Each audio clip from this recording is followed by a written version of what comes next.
بسم اللہ الرحمن الرحیم۔ Welcome to Pacific group of colleges Multan campus. میں مرزا حفیظ اوج اسلامیات اختیاری کے لیکچر نمبر 7 کے ساتھ آپ کی خدمت میں حاضر ہوں، اور آج جس موضوع پر ہم گفتگو کریں گے وہ اسلامیات اختیاری کے باب نمبر 2 میں سے تقوی ہے۔ تقوی کے حوالے سے بات کرنے سے پہلے اس موضوع کی اہمیت ظاہر کرنا بھی ضروری ہے کہ یہ موضوع امتحانی نقطہ نظر سے لانگ کویسچن کی صورت میں اہمیت کا حامل ہے، اور اس سوال میں سے MCQs اور شارٹ کویسچن بھی پیپر میں پوچھے جاتے ہیں۔ تقوی دراصل پرہیزگاری کو کہا جاتا ہے، اور تقوی تمام عبادات اور اعمال کی روح اور جڑ ہے، یعنی تمام عبادات اور اعمال کی جو اصل ہے، جو بنیاد ہے، وہ تقوی اور پرہیزگاری ہے۔ تقوی کا لغوی معنی کیا ہے؟ تقوی کہتے کسے ہیں؟ تقوی کا لغوی معنی ہے ڈرنا، رک جانا، محفوظ کرنا، پرہیز کرنا، کسی چیز کو مضر اور نقصان دہ چیزوں سے بچانا یا حفاظت کرنا۔ یہ تمام معنی تقوی کے لغوی معنی ہے کہ تقوی کیا ہے۔ تقوی کا لغوی معنی ہے پرہیز کرنا، اپنے آپ کو محفوظ کر لینا، اللہ کا خوف رکھنا، ڈرنا، باز آ جانا، رک جانا، کسی چیز کو مضر اور نقصان دہ چیزوں سے بچانا یا حفاظت کرنا۔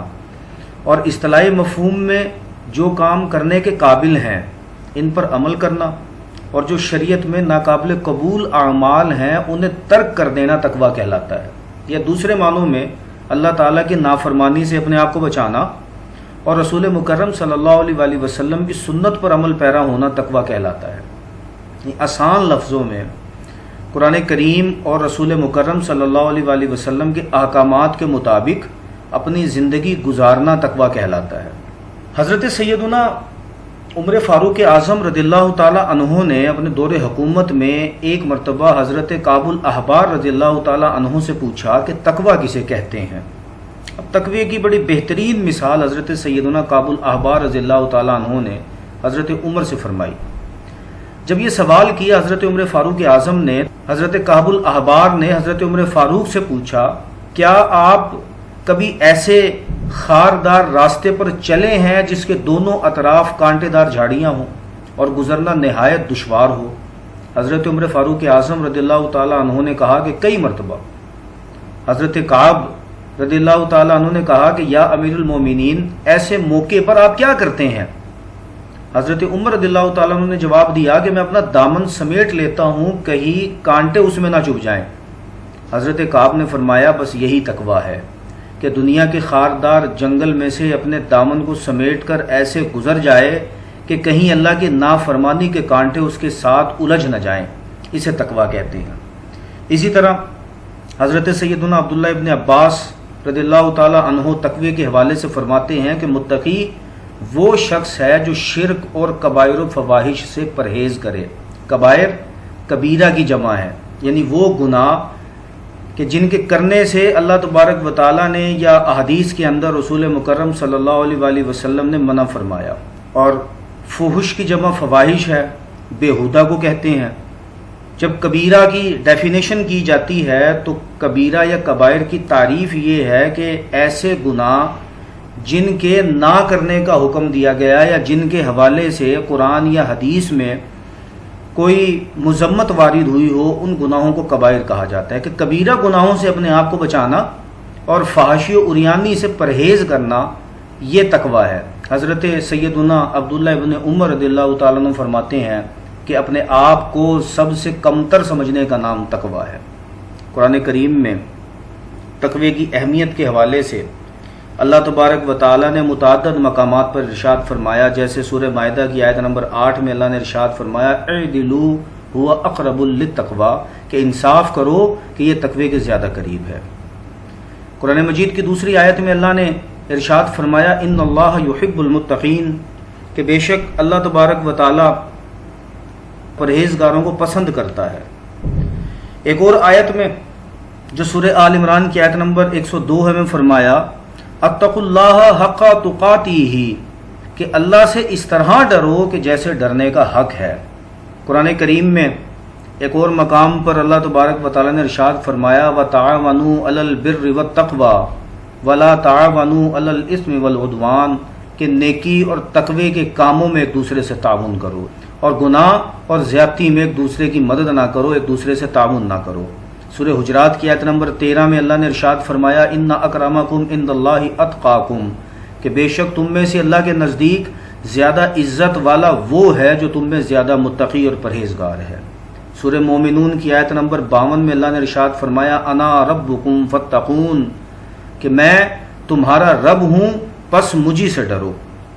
سورہ بقرہ کی آیت نمبر 40 میں تقوی کی اہمیت کے حوالے سے اللہ نے ارشاد فرمایا وَإِيَّايَ فَارْهَبُونَ کہ صرف مجھ سے ہی ڈرو۔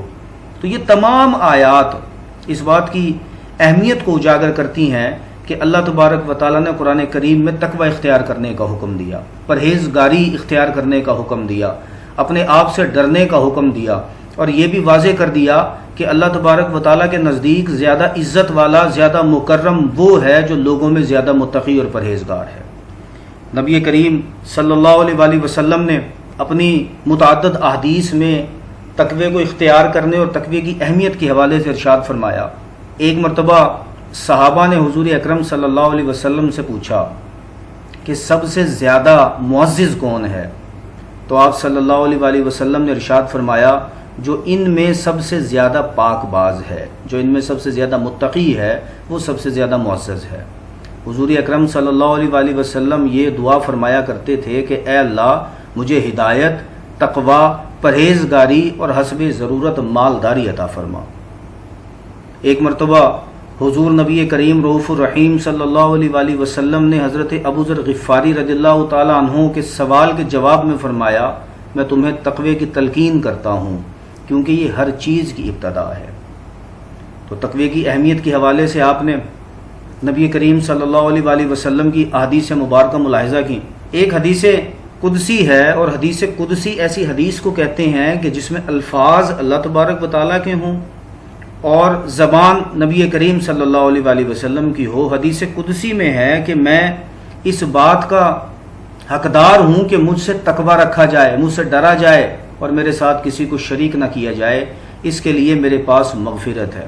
تقوی کی حدود کیا ہیں، حد بندیاں کیا ہیں؟ تقوی صرف یہ نہیں ہے کہ بندہ نیکی اور عبادات کے فرائض سر انجام دیتا رہے اور حرام اشیاء سے پرہیز کرتا رہے، بلکہ تقوی کی حد یہ ہے کہ حرام کاموں سے بچنے کے ساتھ ساتھ جو حرام کاموں کے متشابہ چیزیں ہیں، جو ان سے ملتی جلتی چیزیں ہیں، ان امور سے بھی پرہیز کیا جائے۔ یہ تقوی کی حدود ہیں۔ پھر تقوی کی حدود کے بعد تقوی کے درجات کی ہم بات کرتے ہیں کہ تقوی کے درجات کتنے ہیں۔ علماء نے تقوی کے 3 درجات بیان کیے، ادنا، اوسط اور اعلیٰ۔ اب ادنا جو درجہ ہے تقوی کا وہ کیا ہے؟ ادنا درجے کا تقوی ایمان ہے جو عذاب جہنم سے بچنے کا ذریعہ ہے، اور جو دوسرے نمبر پر ہے درجہ اوسط یعنی درمیانہ درجہ۔ اوسط درجے کا تقوی یہ ہے کہ صغیرہ گناہوں پر اصرار نہ کیا جائے اور کبائر و فواحش سے پوری طرح اجتناب کیا جائے۔ اور سب سے اعلیٰ درجہ تقوی کا کیا ہے؟ اعلیٰ درجے کا تقوی یہ ہے کہ ہر اس کام سے پرہیز کیا جائے جو انسان کے دل کو خدا کی یاد سے غافل کر دے۔ یہ تقوی کا اعلیٰ و عرفہ مقام ہے، اللہ کے خاص بندے اس سے بہرہ ہوتے ہیں۔ اور تقوی کے درجات کو اگر ہم نہیں عن المنکر کے سلسلے میں دیکھیں تو وہ بھی 3 بنتے ہیں۔ حضور اکرم صلی اللہ علیہ وآلہ وسلم کی ایک حدیث ہے، اس حدیث کو ان درجات کے اندر تقسیم کیا گیا ہے۔ حدیث کیا ہے کہ رسول مکرم صلی اللہ علیہ وآلہ وسلم نے ارشاد فرمایا کہ جب تم کسی گناہ کو، کسی برائی کو ہوتا دیکھو تو اسے ہاتھ سے روکو، اگر تم ہاتھ سے نہیں روک سکتے تو اسے زبان سے روکو، اور اگر اسے زبان سے بھی نہیں روک سکتے تو کم از کم دل میں برا جانو کہ یہ ایمان کا کمزور ترین درجہ ہے۔ تو اسی سلسلے میں لوگوں کو گناہوں سے بچانے کے حوالے سے تقوی کو 3 درجات میں تقسیم کیا جاتا ہے کہ سب سے اعلیٰ درجہ یہ ہے کہ برائی کو ہوتے ہوئے دیکھے بندہ اور اپنے ہاتھ سے اسے روکے، یہ اعلیٰ درجہ ہے تقوی کا۔ اور درمیانی درجہ اوسط درجہ کیا ہے کہ اگر برائی کو ہاتھ سے روکنے کی استطاعت نہیں رکھتا، اس کی طاقت اور قوت نہیں رکھتا، تو پھر زبان سے روک دے کہ یہ ایمان کا اوسط درجہ ہے۔ اور سب سے ادنا درجہ کیا ہے؟ سب سے ادنا درجہ یہ ہے کہ اگر ہاتھ اور زبان سے برائی کو نہ روک سکے تو وہ کم از کم اس برائی کو دل میں برا جانے کہ یہ ایمان کا کمزور ترین درجہ ہے۔ تو یہ 3 امر بالمعروف و نہی عن المنکر کے سلسلے میں درجات ہیں تقوی کے۔ پھر اس کے بعد تقوی کے تقاضے کیا ہیں؟ تقوی بندے سے کیا تقاضا کرتا ہے؟ خشیت الہی پیدا کیا جائے اور اللہ تبارک و تعالیٰ کا خوف ہر وقت مومن کے دل پر چھایا رہے، یہ تقوی کا تقاضا ہے۔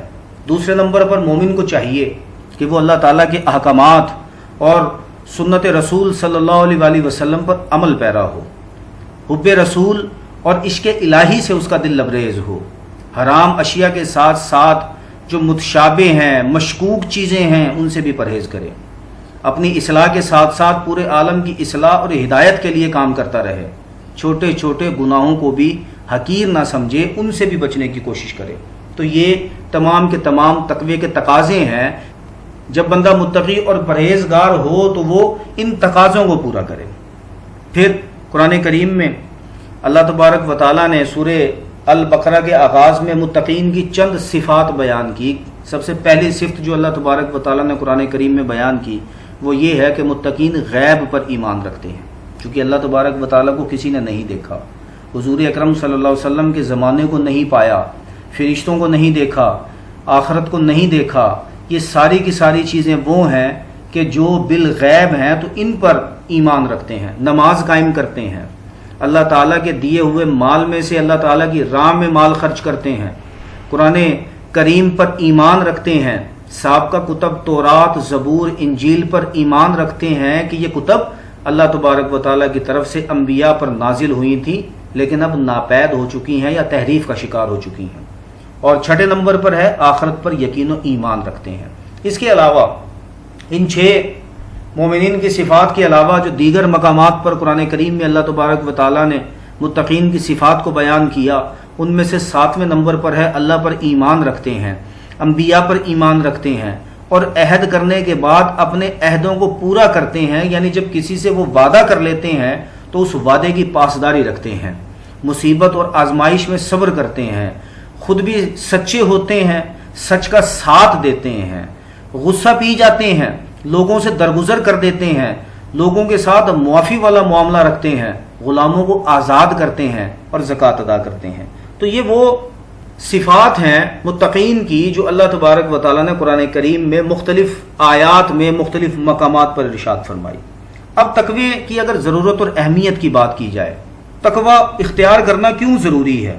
جیسے میں ابھی بتا رہا تھا کہ تقوی تمام عبادات اور اعمال کی جڑ ہے اور بنیاد ہے، اور تقوی کے بغیر کوئی عبادت یا عمل اللہ کے ہاں مقبول نہیں ہوتا۔ تمام اسلامی عبادات کا مقصد تقوی کا حصول ہے۔ قرآن کریم میں روزے کا مقصد بیان کرتے ہوئے اللہ تبارک و تعالیٰ نے ارشاد فرمایا کہ یا ایھا الذین آمنوا کتب علیکم الصیام کما کتب علی الذین من قبلکم لعلکم تتقون، کہ ایمان والو تم پر روزے فرض کیے گئے جیسے تم سے پہلے لوگوں پر فرض کیے گئے تھے تاکہ تم تقوی اختیار کرو۔ تو اصل مقصد روزہ رکھنے کا کیا ہے کہ بندہ تقوی حاصل کرے، متقی ہو جائے۔ سورہ البقرہ کی آیت نمبر 21 میں اللہ تبارک و تعالیٰ نے ارشاد فرمایا یا ایھا الناس اعبدوا ربکم الذی خلقکم والذین من قبلکم لعلکم تتقون، کہ اے لوگو اپنے رب کی عبادت کرو جس نے تمہیں پیدا کیا اور تم سے پہلے لوگوں کو پیدا کیا تاکہ تم متقی بن جاؤ۔ دوسرے نمبر پر اگر دیکھیں تو تقوی بہترین زاد راہ ہے۔ انسانی زندگی ایک سفر کی طرح ہے اور ہر سفر کے لیے کچھ نہ کچھ زاد راہ کی ضرورت پڑتی ہے۔ انسان کا سفر موت پر ختم ہو جاتا ہے۔ اس سفر کے لیے جس زاد راہ کی ضرورت ہے، اس میں سے سب سے بہتر زاد راہ جسے اللہ تبارک و تعالیٰ نے قرآن کریم کی سورہ البقرہ کی آیت نمبر 197 میں بیان فرمایا، وہ کیا ہے؟ جس کا ترجمہ ہے کہ سب سے اچھا زاد راہ تقوی ہے۔ پھر اس کے بعد عزت و شرف کا معیار، کہ اسلامی معاشرے میں عزت و شرافت کا معیار تقوی ہے۔ یہ اعزاز و اکرام رنگ و نسل، حکمران یا امیر ہونے کی بنا پر حاصل نہیں ہوتا، بلکہ اللہ تبارک و تعالیٰ نے قرآن کریم میں فرمایا ان اکرمکم عند اللہ اتقاکم، کہ تم میں سے زیادہ عزت والا اللہ کے نزدیک وہ ہے جو تم میں زیادہ متقی اور پرہیزگار ہے۔ تو یہ عزت و اکرام جو لوگوں کو حاصل ہوتا ہے، یہ عزت و شرف کا جو معیار اللہ تبارک و تعالیٰ نے مقرر فرمایا اس کی بنیاد تقویٰ ہے۔ پھر اس کے بعد مومنین کی تربیت، کہ مومنین کے سیرت و کردار کی تعمیر اور تشکیل کے لیے تقویٰ نہایت اہمیت کا حامل ہے۔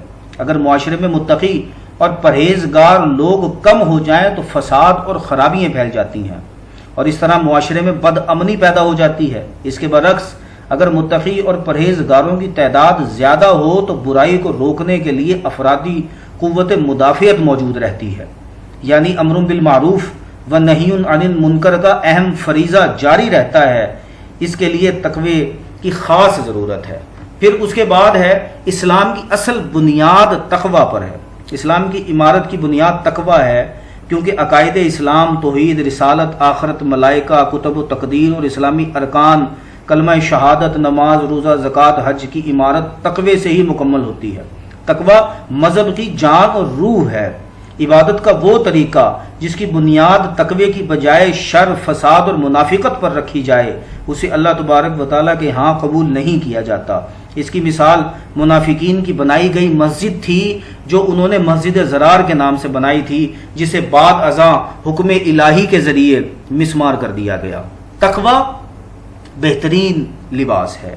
لباس انسان کی زینت ہوتا ہے، اس کی خوبصورتی کے اندر اضافہ کرتا ہے، شخصیت کا آئینہ دار ہوتا ہے، جسمانی عریانی کا ستر ہوتا ہے، گرمی و سردی سے انسان کو بچاتا ہے۔ تقوی کو بہترین لباس اس لیے کہا گیا کہ یہ مومن کو گناہوں سے بچاتا ہے، اور جب کوئی انسان تقوی کا لباس پہن لیتا ہے تو تمام اخلاقی عیوب چھپ جاتے ہیں۔ قرآن کریم میں اللہ تبارک و تعالیٰ نے سورہ اعراف کی آیت نمبر 26 میں ارشاد فرمایا، جس کا ترجمہ ہے کہ تقوی کا لباس سب سے اچھا ہے۔ پھر تقوی کا مقام انسان کا دل ہے، کہ ایک دفعہ نبی کریم صلی اللہ علیہ وآلہ وسلم نے اپنے دل کی طرف اشارہ کرتے ہوئے ارشاد فرمایا تقوی یہاں ہے۔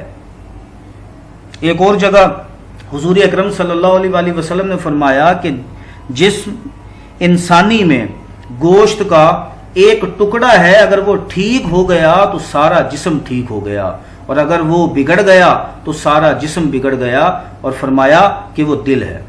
اب ہم بات کریں گے تقوی کے فوائد و ثمرات کی، کہ اگر بندہ تقوی اختیار کرے تو اسے کون کون سے فائدے حاصل ہوتے ہیں۔ سب سے پہلا فائدہ جو بندے کو حاصل ہوتا ہے وہ ہے اللہ تبارک و تعالیٰ کی رضا و خوشنودی، کہ اللہ تبارک و تعالیٰ کی محبت کے حصول کا ذریعہ ہے۔ جو مومن اللہ سے محبت کرتے ہیں، اس کے احکامات کی پابندی کرتے ہیں، حرام اور مشکوک چیزوں کے ساتھ ساتھ ادنا سے ادنا گناہ سے بھی بچنے کی کوشش کرتے ہیں، اللہ تبارک و تعالیٰ ان سے راضی ہو جاتا ہے اور ان کا دوست بن جاتا ہے۔ پھر دوسرے نمبر پر اعمال کی قبولیت کا ذریعہ ہے، اعمال قبول ہو جاتے ہیں۔ ایسا عمل اور عبادت جس میں تقوی نہ ہو اللہ تبارک و تعالیٰ کے ہاں قابل قبول نہیں ہے۔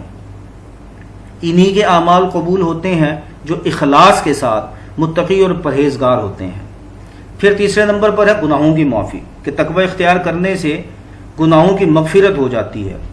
چونکہ انسان خطا کا پتلا ہے، اس سے غلطیاں ہوتی رہتی ہیں، لیکن اگر وہ اپنے نیک اعمال میں تقوی اور پرہیزگاری اختیار کرتا رہے یا پرہیزگار بننے کی کوشش کرتا رہے تو اللہ تبارک و تعالیٰ اس کے گناہوں کو معاف فرماتا رہتا ہے۔ پھر اطمینان قلب اور سکون کا ذریعہ ہے۔ جو لوگ تقوی اختیار کرتے ہیں انہیں دنیا میں اطمینان قلب اور سکون حاصل ہوتا ہے۔ قرآن کریم کی سورہ اعراف کی آیت نمبر 35 میں اللہ نے ارشاد فرمایا، جس کا ترجمہ ہے کہ جس نے تقوی اختیار کیا اور نیک بنا ان کے لیے نہ کوئی خوف ہے نہ کوئی غم۔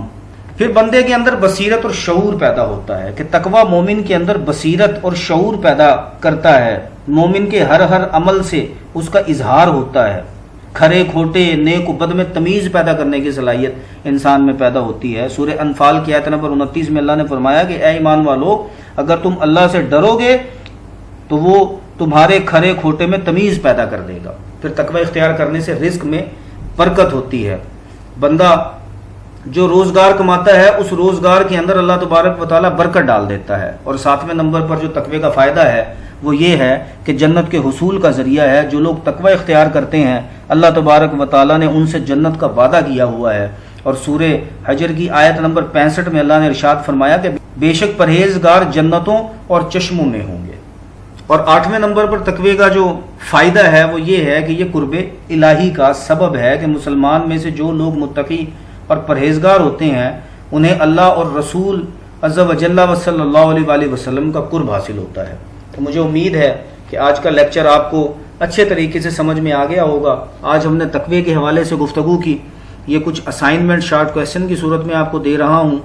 سوالات کون کون سے ہیں رپیٹ کر دیتا ہوں، جوابات آپ لیکچر کو سننے کے بعد آسانی سے دے سکیں گے۔ اس اسائنمنٹ کو گھر میں لیکچر سننے کے بعد پورا کیجئے گا۔ سوال نمبر 1 ہے کہ تقوی سے کیا مراد ہے۔ دوسرا سوال ہے کہ تقوی کی اہمیت پر مشتمل ایک قرآنی آیت اور اس کا ترجمہ لکھیں۔ سوال نمبر 3 ہے کہ تقوی کی ایک مثال قلم بند کریں۔ سوال نمبر 4 ہے کہ تقوی کی اہمیت پر مشتمل ایک حدیث کا ترجمہ لکھیں۔ سوال نمبر 5 ہے کہ تقوی کے کتنے درجات ہیں۔ سوال نمبر 6 ہے کہ تقوی کے 2 تقاضے تحریر کریں۔ سوال نمبر 7 ہے کہ قرآن کریم میں مومنین کی جو صفات اللہ تبارک و تعالیٰ نے بیان کی ہیں ان میں سے 4 تحریر کریں۔ سوال نمبر 8 تقوی کس طرح عبادت و اعمال کی بنیاد ہے۔ سوال نمبر 9 ہے تقوی کے 2 فوائد تحریر کریں۔ مجھے امید ہے کہ تقوی کے موضوع کو سننے کے بعد آپ کو یہ سوال اچھے طریقے سے ذہن نشین ہو گیا ہوگا۔ اگلے لیکچر تک کے لیے اجازت دیجیے۔ اللہ آپ کا حامی و ناصر ہو۔ اللہ حافظ۔